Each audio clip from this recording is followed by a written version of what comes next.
Hello everybody, my name is Connor and I am here with Zoro versus Black Yellow Luffy.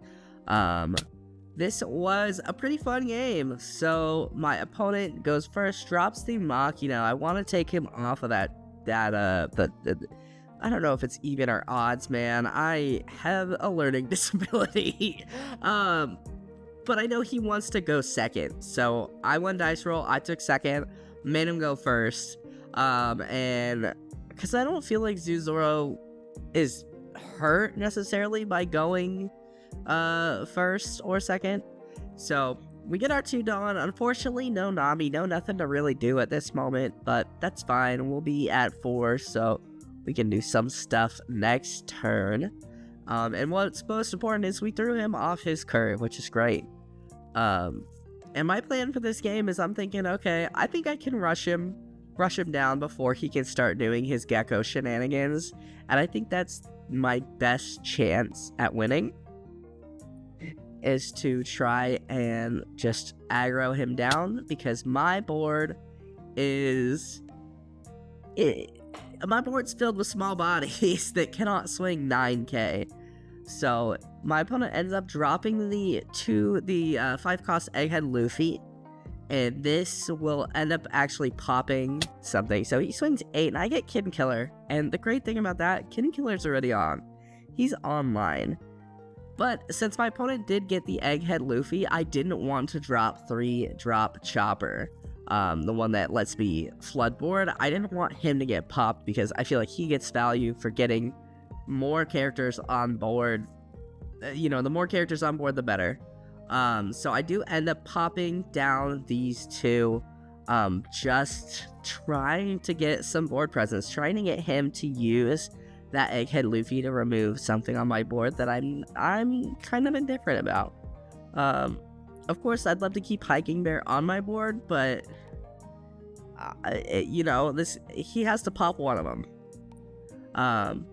Well, if he does, he doesn't have to. He's not legally obligated to. But anyway, I digress. So my opponent is at 5 Dawn now, at 2 life. He's only been taking his life. I didn't get to swing last turn because he was too high for me to swing into, and I really wanted to bait that Egghead Luffy out. I felt like that was really important and something I needed to do. And yeah, I'm definitely not... Like, this matchup I knew was going to be tough. And I was hoping to see what I needed. And I do see the chopper and the ability to flood board. I think that really helps. I think that this matchup involves a lot of luck, too. You have to see your pieces, and they have to kind of whiff on their pieces almost. So my opponent's taking some time to think through his turn. Throwing him off that curve is definitely, you know, makes it a little more difficult. But he swings 6 at me, and I go ahead and give him the Mach. You know, don't really have a 1 cost to benefit from it. Another 6 popping Hiking Bear, or 6 with, 6 with Egghead Luffy. I counter it with Mach, and he pops Hiking Bear, which is fine. I expected one of them to get popped, and Hiking Bear definitely has more value if he was left alive. So he ends up tapping 5 and playing Rush Ace, which is not really something I expected, and I'm pretty sure he said something along the lines of like, it's tough over here. So I do swing out, or I do counter out of the chopper hit, and we get another Rad Beam, and we get Dr. Courier. But the good thing about this now is I am at an appropriate amount of Dawn, and I do not see an Egghead Luffy. He could have something to pop my board with, or worst case scenario, I don't even think that's worst case scenario. Kid Killer is an 8k body at this point in the game, because he's 7, because my opponent is at 2, and with Zoro ability, he's 8, dude. It's so good. So trying to decide what I want to do, how I want to do it.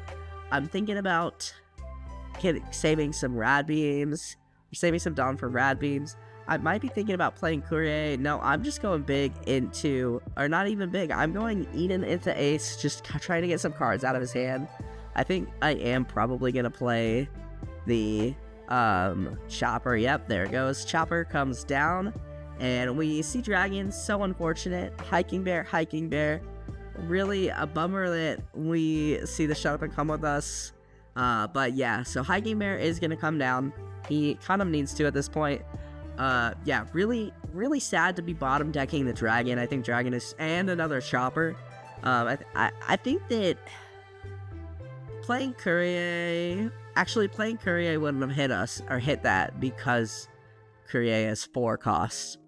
Or a top 4, because she has that different search condition of Drum Island and Chopper. I recently connected the dots that if they search out 2 things, such as Big Mom Pirates and Sanji, or Drum Island and Chopper, and they only search the top 4. So that's been helpful, learning the little things instead of being like, why are some of them this? I don't know. But yeah, my opponent is going to take some time to think about this turn. As I've said, you know, when I'm recording, I don't rush my opponents. I know the magic of editing can make it seem faster if I really need it. And yeah, I don't have anything up for Radbeam. I'm hoping that he'll take some life and not clear board. And ideally not get any Gecko play or any double baby play going. But I believe with that Machino, he does know what's in his life. I'm hoping it's something that he can't really use. But he ends up dropping 3 in the Blocker Ivankov. Blocker Ivankov comes down, it is a Monday evening here. And I'm trying to... This card confuses me. And my opponent is relatively new to the game, I believe. But overall, really, I think a really solid player. I think everybody that plays, whether learning or not, pretty solid. Oh, so he does reveal that he put the 5 cost, life killing Luffy in the top of his life. And that is fine. I am definitely a little worried about it, and something I did notice actually this weekend when I lent this deck to a friend is I don't run Diablo Jambe, and I need to fit that into my list. So maybe drop, I don't know, I don't want to drop Rad Beams, but maybe I drop some Rad Beams. He ends up swinging into Chopper, and I let him go. I don't have a ton of counter. I've got 3k counter in my hand, and I want to keep myself relatively healthy. So he swings 8 into me, and I just take it. The Luffy is in his life, but it doesn't seem like he had the baby to play it, so that's okay. I leave that Dawn there, because I know exactly what I'm doing. And I do have the beautiful Alt-Art Courier in my hand. We are going to swing at least 5 into... Yeah, I'm torn here if I want to go 5, or how much I want to go. And I think he's 3, 4, and then with the Dawn, he's a 5. And I think those beautiful hand movements were just the math, just trying to do the math. There's a lot of pluses, and I'm still waiting for those tokens that I talked about to help visualize, so we're using dice. I think they should be here, hopefully, this week, but the 5k attack hits, and I'm like, okay, I can do some stuff here. Chopper is currently a 7k with the Hiking Bear buff, and the Zoro buff, that is the word, oh my goodness. So I swing 7 into life, getting the block, and I'm thinking, okay, we go 7, and I think I swing 9 with Kid and Killer coming down here. Yeah, there I am getting Kid and Killer. He takes the 7, and I'm thinking, okay, this should be it. I swing the 9, or I drop the 9, or the Kid and Killer, and I swing 9, and I'm thinking, okay, here it is. I think we got it. But his hand is pretty big. Thankfully, his leader is only 5, so 9 is a pretty good, amount to swing. But he ends up giving me 2Ks to counter out, and I'm like, shit. I screwed the pooch here. I'm thinking I should have swung into ace. I should have expected that he had a bunch of counter. He is at what I think he's at 9 Dawn, I believe, this turn. Yeah. So yeah, this is his 9 Dawn turn. Thankfully he's at 9 Dawn, so he can't Gecko. Even if he had a Gecko, I think he mentioned earlier, I think we were like kind of laughing earlier because I think he said that he sent a Gecko or 2 to the bottom of his deck. I honestly can't remember if it was this black yellow Luffy. I think it was a black yellow Luffy I played later, but I've played a lot of black yellow Luffys. They're all around right now.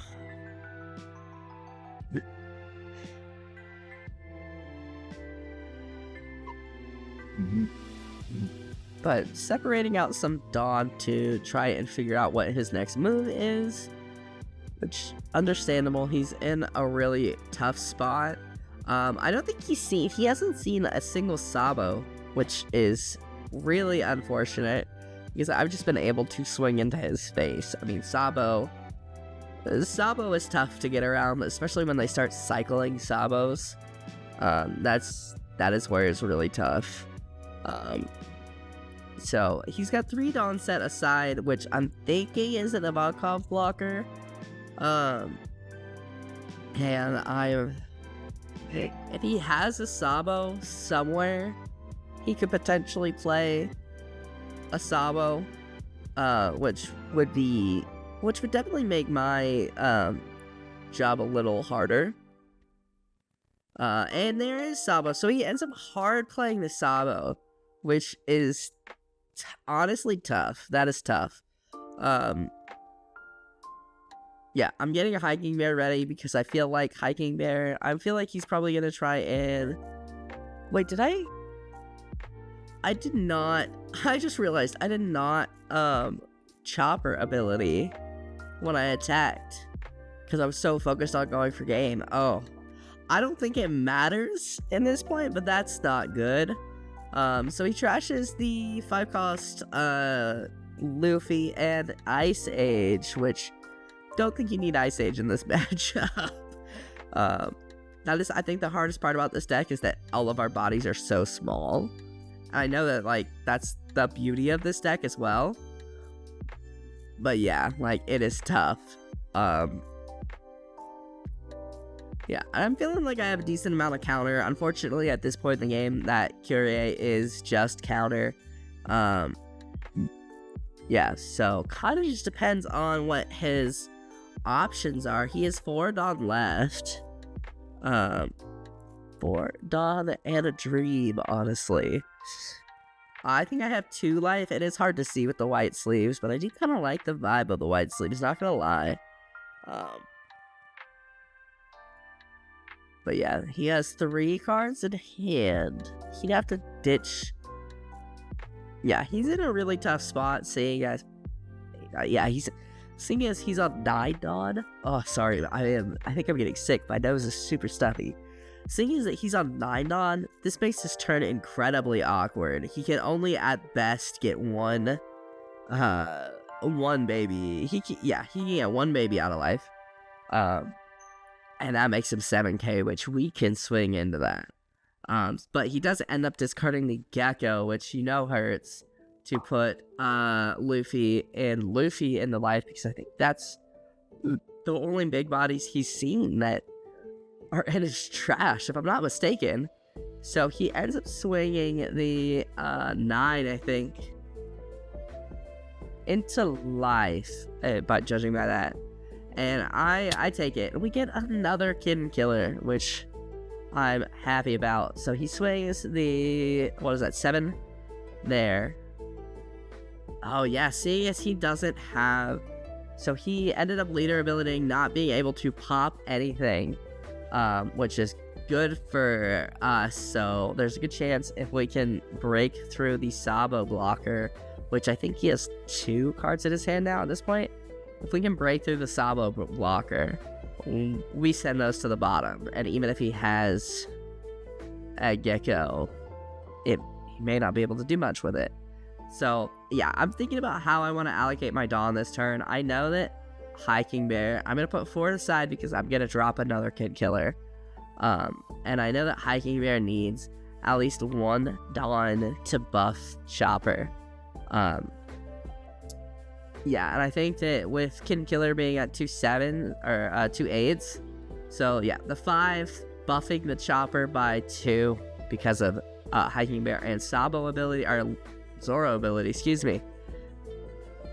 Got Sabo on the brain, I guess. He ends up trashing or putting that first Luffy to the bottom of his life with that, which is definitely an interesting one. 7k swing, forgetting to do Chopper ability again, dude. That's like my favorite part of this deck. I think I was just really nervous because I knew I was getting low, and if this one wasn't lethal, we might be in trouble. Because like I could save 2 for Rad Beam, but that just really makes it hard for me to gain the benefit of, you know, doing anything. So he ends up blocking that hit with Sabo, and I'm thinking about swinging 8, which I think I could have swung 8 with the Kid and Killer there. He only has 2 cards in hand, so he would have to. And then I think I just put the rest on Zoro and swing for it. 6, 7, 8. 8 more at Zoro, and he ends up only having 3k in hand. And yeah, I show him I was gonna have another Kid and Killer if he was able to get out of that. So I think I got really lucky that game in a couple ways. Like, I think my opponent didn't see, I think throwing him off of that curve so he couldn't get, you know, Gecko, and then beating him before Tendon, really helpful. I know I play another Luffy, Bluchi, Jesus. I play a black yellow Luffy after this, and it was the complete opposite, and I got smoked. So yeah, it's definitely a tough matchup, and I think you have to really hope for your opponent to get unlucky. But I think we played it okay. Noticing now that I didn't do Chopper ability, I am like, dude, that's like the best part of this deck. How'd you forget it? But twice. I could understand once, but twice.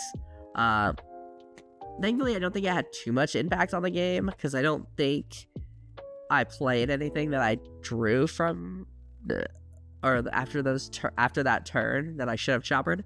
I don't think I played anything I drew. So anyway, that will do it for me, guys. Thank you guys so much for watching. If you like this video, hit that like button down below. It helps you out more than you'll ever know. Subscribe.